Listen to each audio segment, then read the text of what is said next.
Hello friends, Gideon here. Is American English an archaic version of British English? Let's talk about it. Us Brits grew up in the same country as Shakespeare. I was born and raised in London, just a few miles from the Globe Theatre, the venue for many of Shakespeare's plays. But is an American living in, say, the foothills of the Rocky Mountains linguistically closer to the bard's backyard? Well, that's the claim, and I've seen it said in the comments on some of my videos and while looking around YouTube and on the internet as you do. So is it? Well, no, not really, but as with a lot of tall tales, there may be a hint of truth in it, you know, just like in the legends of King Arthur or Robin Hood. Let's start with Exhibit A, pronunciation, and more specifically, no, not rotisserie, but roticity. So what's roticity? It's about your R's. Yes, your R's and how you pronounce them. Rhotic means pronouncing the letter R after a vowel. In non-rhotic accents, you don't. So my English is non-rhotic, so I say car, burn, mirror, horror, whereas someone in San Francisco might say car, burn, mirror, horror. No, I refuse. Anyway, many of the early settlers to America's east coast came from London and the southeast of England, where they used to have rhotic accents, but they don't anymore. Shakespeare spoke a rhotic variety of English. For example, instead of "shall I compare thee to a summer's day," as I would say now, he would have said, "Shall I compare thee to a summer's day?" or something like that. So in a nutshell, the theory goes that in the 17th and 18th centuries, Brits moved from their ancestral homes to the American East Coast, taking with them their clothes, their weapons, their religion, their livestock, and their language. They were joined on the journey by immigrants from other parts of Britain and Europe. They multiplied, they spread westward to settle in new lands, taking the rhotic tongue of Olde England with them. Sounds positively revolting. And that's why around 75% of Americans speak a rhotic variety of English today, whereas in England, rhoticity has all but died out, surviving mainly in the West Country.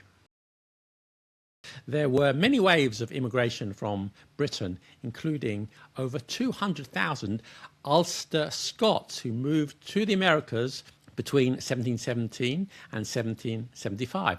Ulster Scots, by the way, were lowland Scots Presbyterians who had settled in Ulster, that's in the north of Ireland, during the plantation of Ulster in the early 1600s, before later emigrating to America. They landed in Pennsylvania, then journeyed inland into the Appalachian Mountains and eventually pushed on into the South and the Midwest.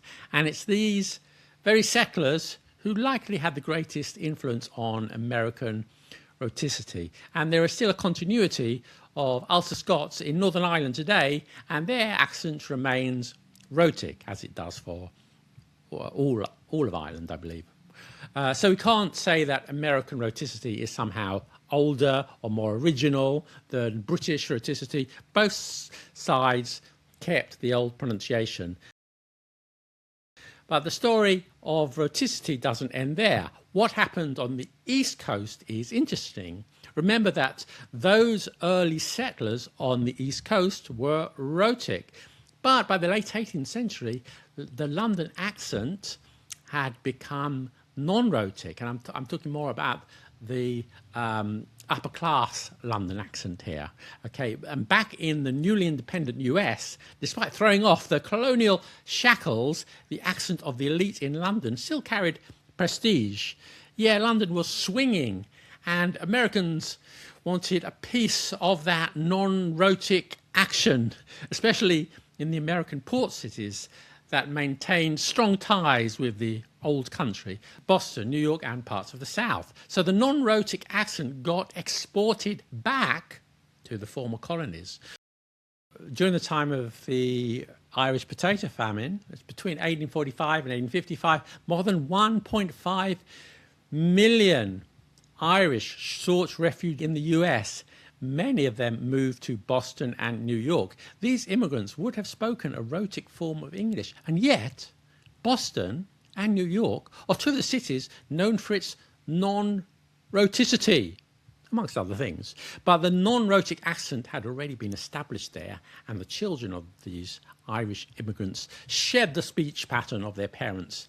And the number of rhotic speakers on the East Coast has been dwindling for over a century as it's lost its prestige. So you could say that they started rhotic, then they became non-rhotic, then they became or are becoming rhotic again. Anyway, in inland America, those areas settled by the Scots-Irish backcountry migrants, they were far less influenced by the trends in London. They just kept talking in their own version of English. So no, rhoticity isn't really older or younger. It's an accent that has been common in the past, both in Britain and in the US, and still is to this day. In the American case, it's more down to the Scots-Irish than the early English settlers. Few words in American English are pronounced in the old-fashioned way. In British English, we say Clark and Derby, while Americans say clerk and Derby, which is how they used to be pronounced in English. And this is from the Canterbury Tales of 1399. Chaucer rhymes clerk with work. But rich he was of holy thought and work.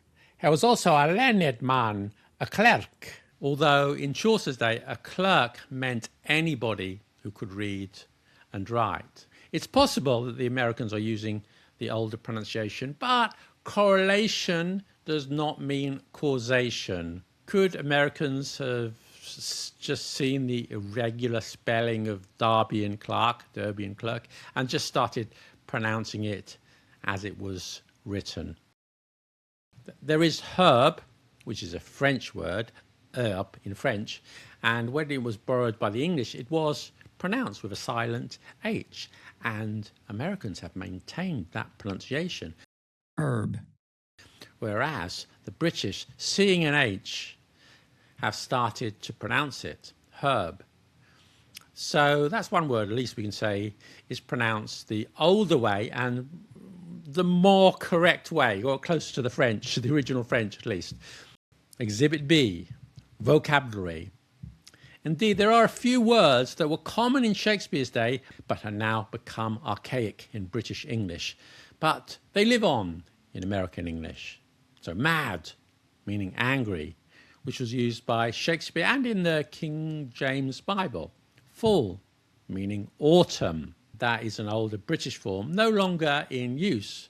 Salter Scott used fall instead of autumn in his Letters of Malachi Malagrotha. Scotland has been bled and purged spring and fall. Excuse my bad Scottish pronunciation. In modern British English, it's get, got. I thought that I had got lost, but here I am. But Shakespeare might have used gotten.